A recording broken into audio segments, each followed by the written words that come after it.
quando a criança faz alguma pergunta, assim, que pega o pai desprevenido? Ou então quando o pai pega a criança fazendo alguma coisa, tipo, não deve brigar, né? Você tem que tentar tratar com naturalidade, mas como que o pai deve agir? Primeiro vamos para a pergunta, depois para a manifestação sexual, pode ser? Pode. Então, seu filho fez uma pergunta sobre sexualidade e você não sabe o que responder, calma, você não é obrigado a responder na hora. Porque a criança não está, eu quero a resposta. A criança está, eu quero saber se eu posso conversar com você sobre isso. Eu quero saber se minha pergunta é aceita, né? Então, a criança fez uma pergunta sobre sexualidade, você não tem noção de como responder. Eu vou te dar uma resposta maravilhosa agora. Você vai falar, filha, que bacana a sua pergunta, é interessante. Obrigada por você perguntar a mamãe e o papai. Olha, quero conversar com você sobre isso. Mas esse assunto é tão especial, é tão bacana que eu vou trazer umas coisas para te mostrar, vou trazer uma história legal para te contar sobre isso. E quando a gente for dormir, eu te respondo essa pergunta, ou quando a gente acordar, ou amanhã eu te respondo, pode ser? Nossa, mas vai ser muito legal a nossa conversa. E aí depois se vira para procurar a resposta, meu filho.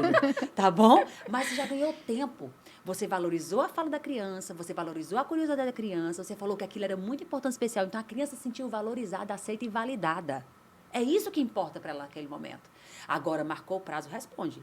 Não é prazo de pagamento de salário, não, que fica só adiando, tá? É dia certinho. Vai lá para não frustrar a espera da criança, né? A resposta da criança. Ela precisa dessa resposta. E aí, quando for responder para a criança, primeira coisa, pergunta onde ela ouviu falar sobre aquilo, tá? Filho, onde é que você ouviu falar sobre isso? Pra você. Mamãe, o que é camisinha? Pra você, filha, o que é camisinha? Por que é importante devolver a pergunta para a criança? Porque você vai saber onde ela ouviu falar sobre aquilo, você vai saber o que ela já sabe sobre Que aquilo, estágio ela tá? e que estágio ela está, de onde veio, qual é a fonte, tudo é importante. Até para você não ficar só perguntou e respondeu. Entende?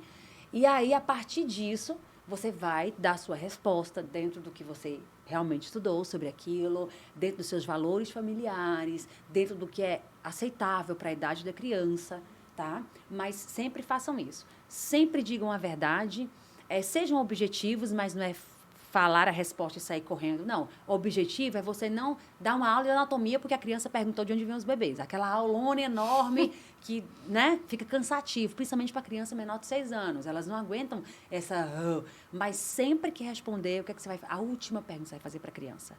Você entendeu? Quer saber mais alguma coisa sobre isso? Pronto. Que aí você mostra que você não está correndo, que você está aberto para o diálogo, assim como ela veio, você também foi ao encontro dela. Né? Agora, manifestações sexuais infantis, né? A criança tá mexendo na parte íntima, a criança beijou na boca do outro, a criança tá dizendo que tem um namoradinho. Os pais se apavoram com isso, né? Principalmente com criança tocando na parte íntima ou participando de jogos sexuais. Quando brinca de namorar com outra criança, fazer tirar a roupinha, fica em cima de outro, enfim. Quer ver a parte íntima de outra criança. Nessas manifestações sexuais, é importante os pais entenderem o que é normal e o que não é normal da infância.